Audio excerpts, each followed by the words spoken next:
Hi everyone, నా పేరు doctor DS Vishnu అండి, కన్సల్టెంట్ ఫిజియోథెరపిస్ట్ని. ఈ వీడియో ద్వారా నెల్లూరు జనాభాకి అంతా వచ్చిన ఇన్ఫర్మేషన్ ఇద్దామని ఈ వీడియో చేయడం జరుగుతుంది. ఈ వీడియోకి ఇంపార్టెన్స్ ఏంటంటే, నెల్లూరులో ఈ మధ్య కాలంలో ఫేక్ ఫిజియోథెరపీ వాళ్ళు చాలా ఎక్కువైపోయారు.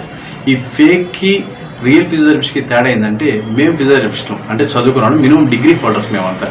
ఈ ఫేక్ వాళ్ళు ఎవరంటే మా దగ్గర కాంపౌండర్గా చేసి లేదా యూట్యూబ్లో 4 వీడియోలు చూసి ఫిజియోథెరపీ అంటే ఇంతే అనే ఆలోచన వచ్చి పేషెంట్కి పోయి ట్రీట్మెంట్ చేసేవాళ్ళు అనమాట. మరి జనాభా పేషెంట్లు ఎందుకు అంత అవేర్నెస్గా లేరు అంటే, పేషెంట్కి అసలు ఫిజియోథెరపీ అంటే ఏంటి, ఎలా చేయాలి, ఏం చేస్తే మార్పు వస్తుందనే ఒక క్లారిటీ లేకపోవడం పెద్ద ప్రాబ్లం అండి. ఏం సార్ వాళ్ళైతే మాకు తక్కువ చేస్తారు, చదువుకున్న ఫిజియోథెరపిస్ట్ మా దగ్గర ఎక్కువ ఫీజు తీసుకున్నారు, మరి మీకంటే వాళ్ళు బెటర్ కదా అనే ఆలోచన మీకుంటే దానికి ఒక క్లారిటీ ఇస్తానండి. హాస్పిటల్లో ఒక సర్జన్ ఉన్నారు, ఒక కాంపౌండర్ ఉన్నారు. సో మీకు హాస్పిటల్లో ఒక కంప్లైంట్తో వెళ్ళారు, ఏదైనా సర్జరీ అనే కంప్లైంట్తో వెళ్ళారు, చేయించుకోవాలి. సో సర్జరీ మీ దగ్గర ₹1,00,000 అడిగారు అనుకోండి, కాంపౌండర్ 10,000 చేస్తాను, నేను కూడా కోర్సు కుట్లేస్తానంటే చేయించుకుంటారా?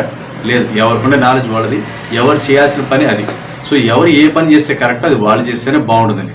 ఈ ఫేక్ వాళ్ళని నేను ఎందుకు ఎంకరేజ్ చేయను, ఎందుకు అంత స్ట్రాంగ్గా అపోజ్ చేస్తున్నానంటే, మేజర్ రీజన్ ఒకటండి. ముఖ్యంగా ఈ ఫేక్ వాళ్ళు ఎవరి దగ్గరికి ఎక్కువ వస్తారంటే, ఈ పక్షవాతంతో సఫర్ అయ్యే వాళ్ళ దగ్గర ఎక్కువ మంది వస్తారు.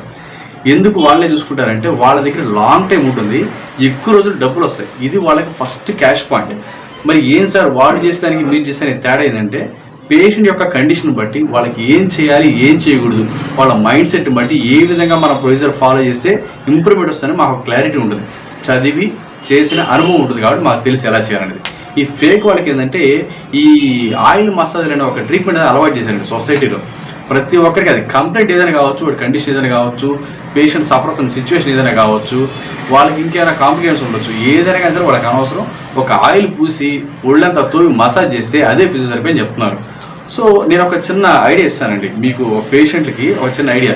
సో మీరు ఒక ట్రీట్మెంట్ చేయించుకున్నారు, ఒక 10 రోజులు 15 రోజులు నెల రోజులు చేయించుకున్నారు, ఒక మార్పు రాలేదు. రానప్పుడు మీరు ఎందుకు రావట్లేదు తను అడగాలి కదా.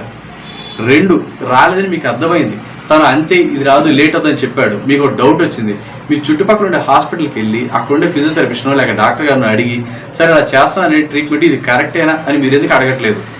మీరు మామూలుగా ఏదైనా కంప్లైంట్ వెళ్తే అడుగుతారు కదా. ఫర్ ఎగ్జాంపుల్ మోకాలు నొప్పితో వెళ్ళారు, ఓ సర్జన్ దగ్గరికి, ఓ డాక్టర్ గారి దగ్గరికి వెళ్ళారు, మందులు రాయించారు, తగ్గలేదు.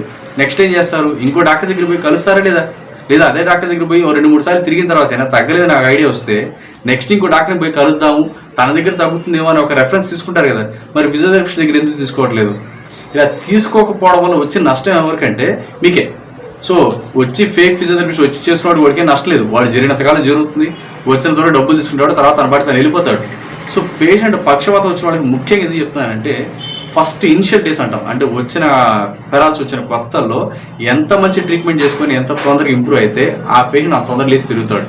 లేదు ఆ స్టార్టింగ్ పీరియడ్ లేట్ చేసి పేషెంట్ కనుక ఇంప్రూవ్మెంట్ రాకుండా బెడ్ రిడన్ అయ్యాడు అంటే తనని బాగు చేయడం చాలా చాలా కష్టం అండి. మరి ఎప్పటి నుంచో ఉన్నారు కదా, మీరు ఇప్పుడు ఎందుకు చేస్తున్నారు వీడియో అంటే, ఎప్పటి నుంచో ఉన్నా అక్కడక్కడ కనిపించేవాళ్ళండి, ఈ మధ్య చాలా ఎక్కువయ్యారు. ఎంత ఎక్కువ అంటే, మాకు మామూలుగానే పెరాల్స్ పేషెంట్లు ఎప్పుడు ఉంటారండి. నేను క్లినిక్ పెట్టిన 10 ఏళ్ళ నుంచి ఈ 10 ఏళ్ళ నుంచి పెరాల్స్ పేషెంట్ అనే వాళ్ళు ఎప్పుడు ఉంటారు, జరుగుతూ ఉంటుంది. కాకపోతే ఈ మధ్యకాలంలో ఏమైందంటే, ముందు ఫేక్ వాళ్ళ దగ్గరికి వెళ్ళి వాళ్ళ దగ్గర 1 నెల 2 నెలలు లేక 6 నెలలు చేయించుకొని తర్వాత మా దగ్గరికి వస్తున్నారు. దీనివల్ల వచ్చే నష్టం ఏంటంటే, ఈ 6 నెలల్లో చేయాల్సిన ట్రీట్మెంట్ ఏదైతే సరైన ట్రీట్మెంట్ ఫాలో చేసి వాళ్ళు ఇంప్రూవ్ చేయాల్సిన కండిషన్ ఉంటుందో అది మొత్తం పోయి బాగా ముద్ర పెట్టుకొని, ఇంకా మనం చేయగలమా లేదా, చేస్తే అసలు మార్పు వస్తుందా లేదా, ఇంకా ఏదో ఒక లాస్ట్ ప్రయత్నం చేద్దాము, ఇది ఒకటి చేద్దాము, చేస్తే అయితే అయినట్టు లేకపోతే లేదు అనే స్టేట్ ఆఫ్ మైండ్కి వచ్చిన తర్వాత వస్తున్నారు. అలా రావడం వల్ల ఎటువంటి ఉపయోగం లేదు. మీరు ట్రీట్మెంట్ తీసుకోవాలనుకుంటే సరైన ట్రీట్మెంట్ తీసుకోండి. లేదు ఈ ఫేక్ వాళ్ళ దగ్గర ఒక 200 300 వచ్చి చేస్తానంటే అది చేయించొద్దు. సో అలా చేసుకోవడం వల్ల డబ్బులు నష్టం తప్ప మార్పు రాదు. మార్పు కావాలి, నిజంగా సెటిల్ అవ్వాలి, పేషెంట్ బాగా అవ్వాలంటే దాని దగ్గరగా ముందు బ్యాక్గ్రౌండ్ వర్క్ చేయండి. మీ దగ్గరికి ఎవరైనా వచ్చారు ఫిజియోథెరపిస్ట్గా, ఎక్కడ చదువుకున్నారు, ఎక్కడ జాబ్ చేస్తున్నారు, ఎంత ఎక్స్పీరియన్స్ ఉంది, మీకు ఏదైనా మీ డౌట్ ఉంది అడగండి. ఏ ఫిజియోథెరపిస్ట్ మీరు అడిగితే కోపడరు, మీరు నన్ను అడగతారని ఎవరు అడగరు. అడిగితే ఇంకా వాళ్ళకి హ్యాపీ, ఎందుకు తను చదువుకున్న చదువు అందరికీ ఉపయోగపడుతుంది. లేదు నన్ను ఒక డాక్టర్ గుర్తించడానికి హ్యాపీగా ఫీల్ అవుతారు తప్ప మీరు అడిగేసరి చెప్పి నువ్వు నన్ను అడతావని ఎవ్వరు అనుకోరు. సో నేను మీకు స్ట్రాంగ్గా చెప్పే అడ్వైస్ ఏంటంటే, ఫిజియోథెరపీ చేసుకోవాలంటే చదువుకున్న వాళ్ళ దగ్గర, బాగా నాలెడ్జ్ ఉన్న వాళ్ళ దగ్గర, మంచి ఫీడ్బ్యాక్ అంటే సొసైటీలో మంచి పేరు ఉన్న వాళ్ళ దగ్గర చేయించుకోవడం మంచిది. 200కి 300కి వస్తున్నారు, చదువుకుని అయితే 500 కడుతున్నారు అని చెప్పి మీరు 200-300 రూపాయలు ఫిజియోథెరపీ చేసుకోవడం అనేది ఫిజియోథెరపీ ట్రీట్మెంట్ కాదు. దానివల్ల మీకు ఉపయోగం ఉండదు.